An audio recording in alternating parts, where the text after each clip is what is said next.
And now I am no longer the same.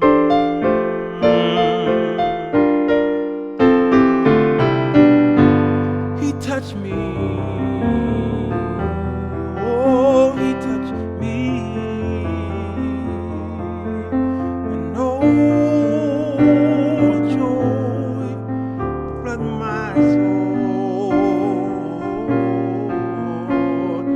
Something happened, and now I know. He touched me, and he made me whole. Since I met the blessed Savior,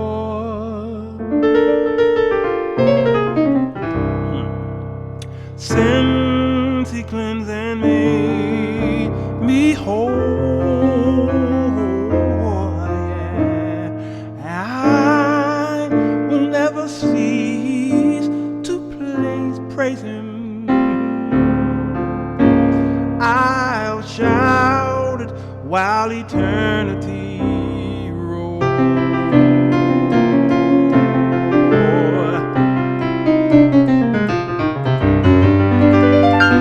He touched me. Oh, he touched me. And oh, joy flood my soul. Yeah. Something happened, and I know. Touch me, and he made me whole.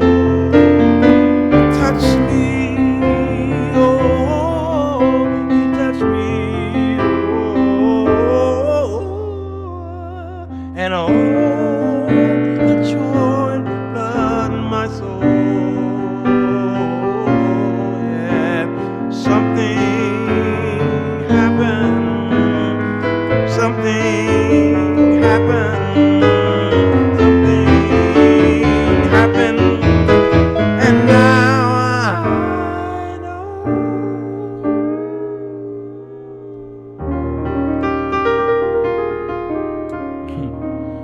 He touched me, and he made me whole.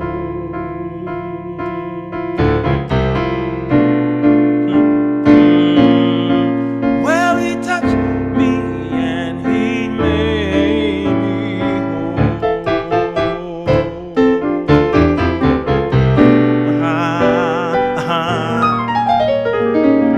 He touched me, and he made me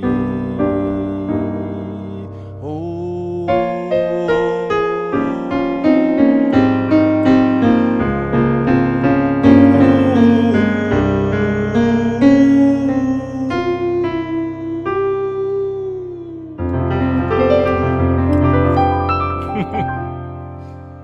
I haven't sung that song in a long time. William J. Gates? What? That's the Gateless. Didn't know. He touched me. Great song.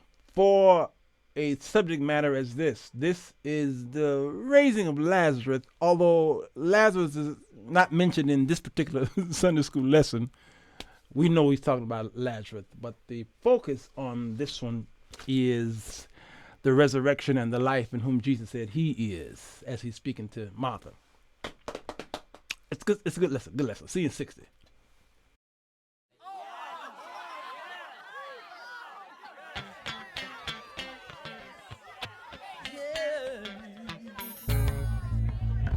Bass. It's the show that will get you thinking, and where the topics are hot. Feel free to comment whether we agree or not, 'cause he's got something to say. Sirwalterj Jones. Sirwalterj Jones. He's got something to say. Sirwalterj Jones. Sirwalterj Sirwalterj Show.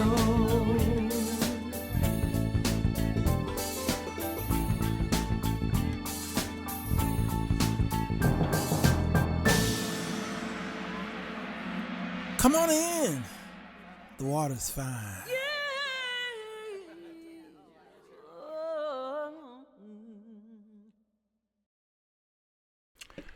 Hello, everybody. This is Elder Walter Jones of the Faith Temple Church of God in Christ, 1932 Dewey Avenue in Evanston, Illinois. So glad to see y'all here. This is a pre-recorded show, and so I will not be reading, obviously, any comments because I can't see them right now. We're coming out of John chapter 11. It is a great lesson out of this powerful living book here, The Resurrection and the Life. John chapter 11 is going to start in the 17th verse. Jesus is the resurrection and he is the life. All right. It's a wonderful story. We all are very familiar with it. And we're going to see if we could take it to, I don't know, a different level here. As we often do on these shows, we kind of go a little different way.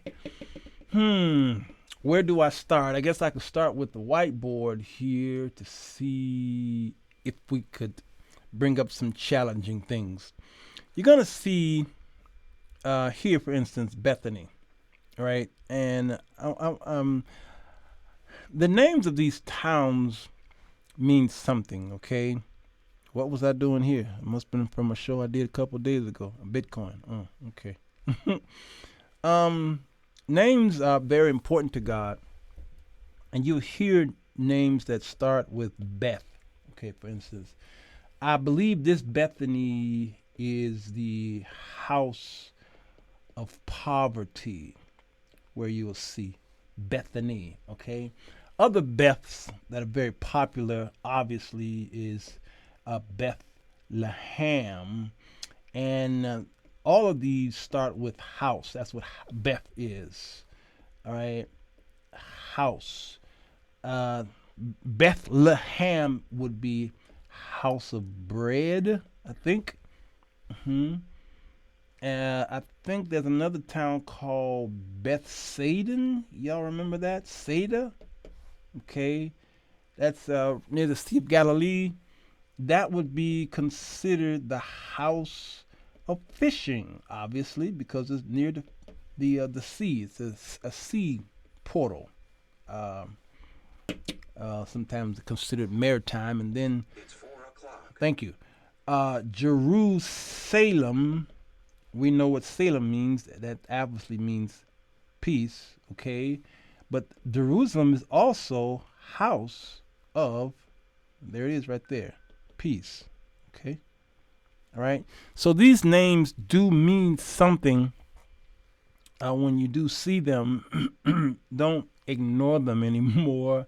Find out what the name is, and it could actually tell you what's going on and why Jesus even decided to deal with that certain town the way he did.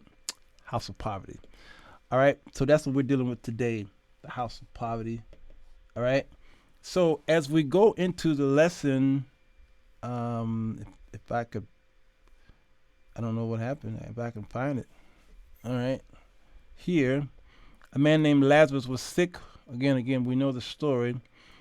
He lived in Bethany with his sisters, Mary and Martha. This is the Mary who later poured the expensive perfume, and he's answering a question for some of you who are dealing with the different Marys that popped up in the scriptures. All right.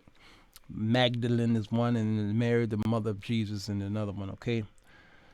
So the two sisters sent a message to Jesus telling him, Lord, your dear friend is very sick.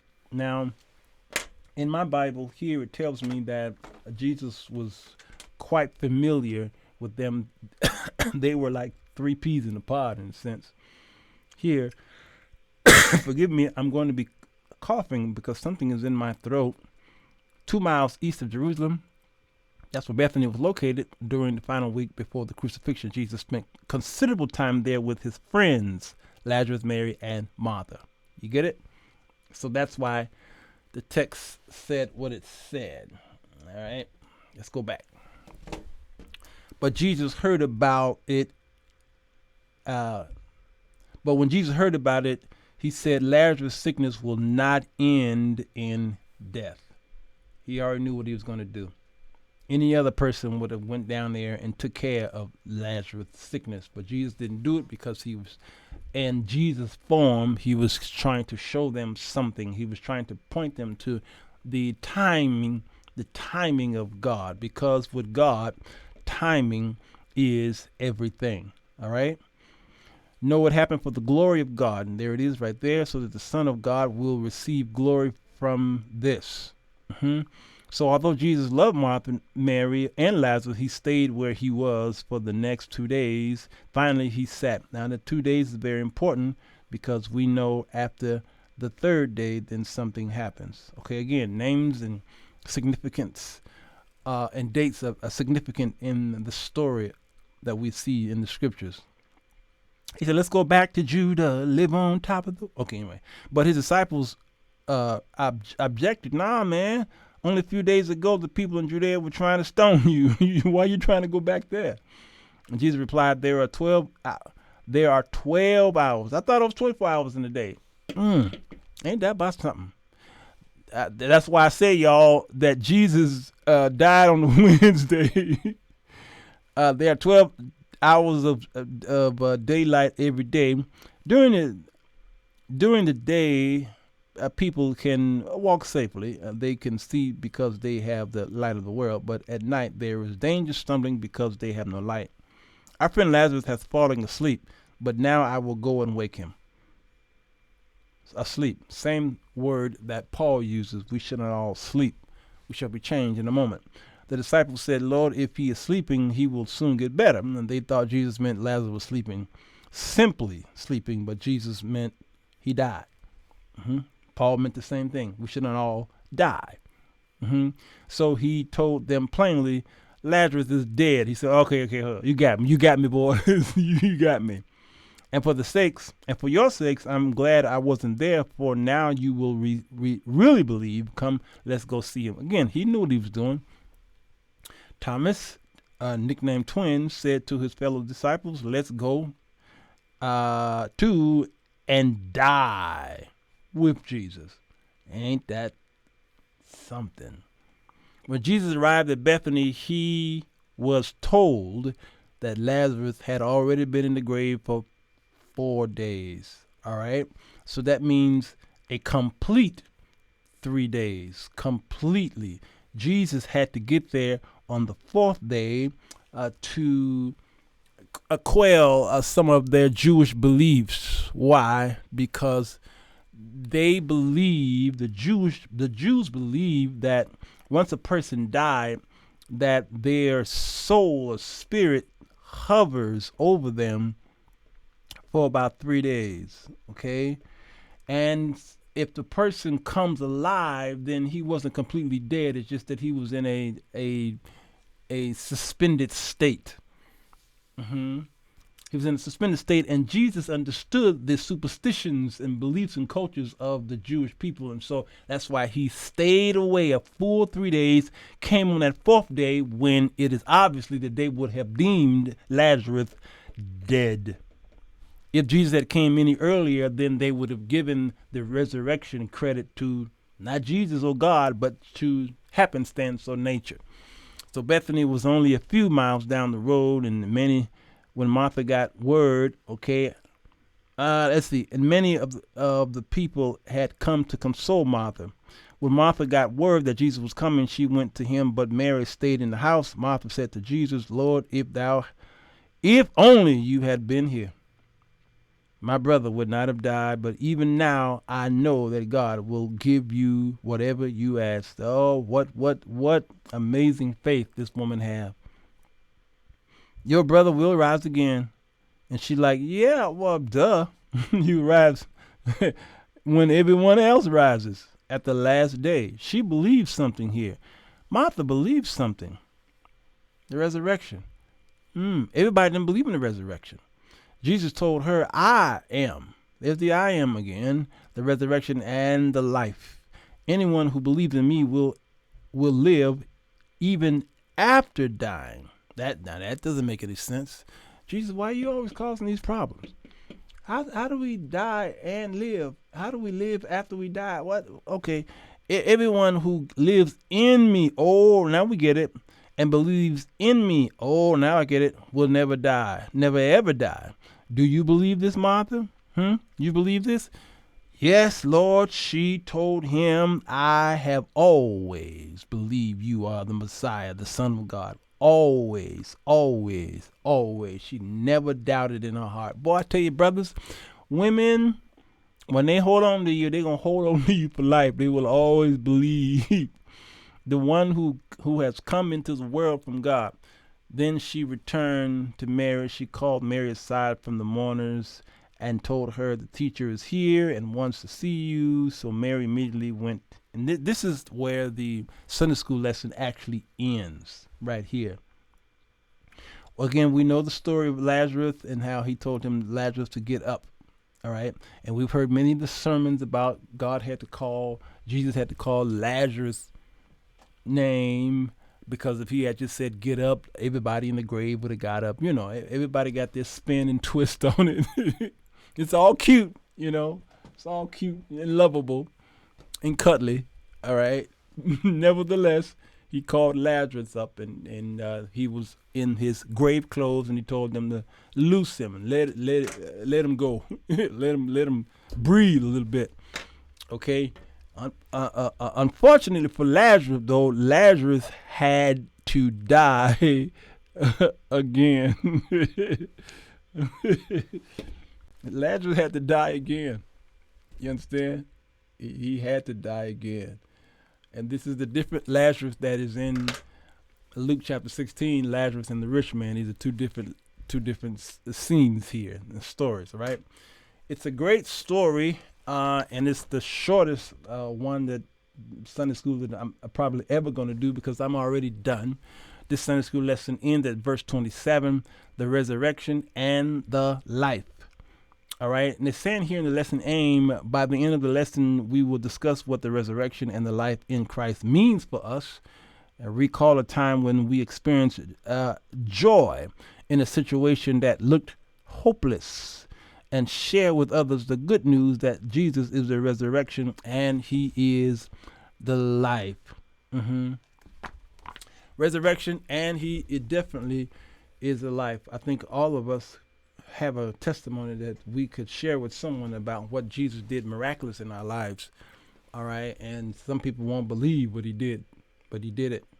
All right. He definitely is that. I faced death a few times. Some of you see the scars that's on my body. All right. I faced a murderer's knife in my chest and in my back and tried to kill me on the streets of Chicago. Left me bloodied and butchered up like a meat plant. All right.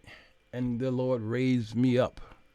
Okay. After both lungs collapsing and trying to learn how to breathe again. It was a awful that is thing that happened to me, but it not saying that something like a stabbing may not be your testimony, but many of you have other testimonies. Some of you struggle with COVID and you was on that machine, that breathing machine, and the Lord brought you out of that. Some of you might have faced the barrel of a gun. The testimonies of people where that they pulled the trigger and the gun jammed. All right. Some of you had car accidents and all kind of stuff where God proved to you that he definitely can use his son through the Spirit to give you the message of resurrection. It's a great lesson, y'all, and I'm so glad to be a part of the teaching. If you are a part of us, continue to be a part of us, faithtempleeverson.org. You can give to our ministry, and we are always here to serve you in whatever capacity you need us to do, whether you want us to pray for you or go visit the sick or what have you. If you're in the Everson area, look us up. We're here to do what God has asked us to do. Okay? I appreciate y'all. If you're on YouTube right now, which you are, go ahead and hit the like button. Hit it. Hit it hard so that this gospel can be spread all throughout the world. I'm still yet looking for my ending Sunday school lesson song. That is. I wrote the song, but I don't remember the words. So the storm clouds form, hear the cries of doom and gloom. Sunday school is marching on, and when the grass turn green and the flowers start to bloom, something like that. Hold on. Hold on. Give y'all impromptu. I don't forget how to play it. Marching on. Sunday school is marching. Sunday school is marching. Sunday school is marching on.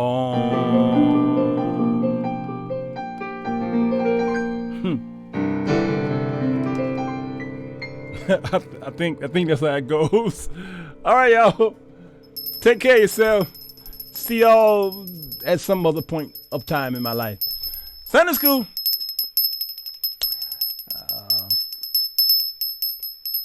Is marching on.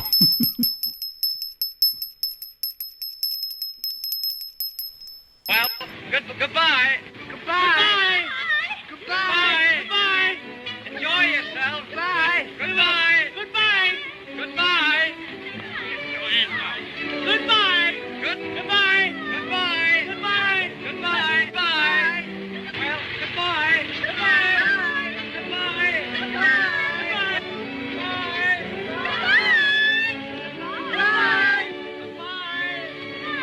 goodbye. Goodbye. Goodbye. Goodbye.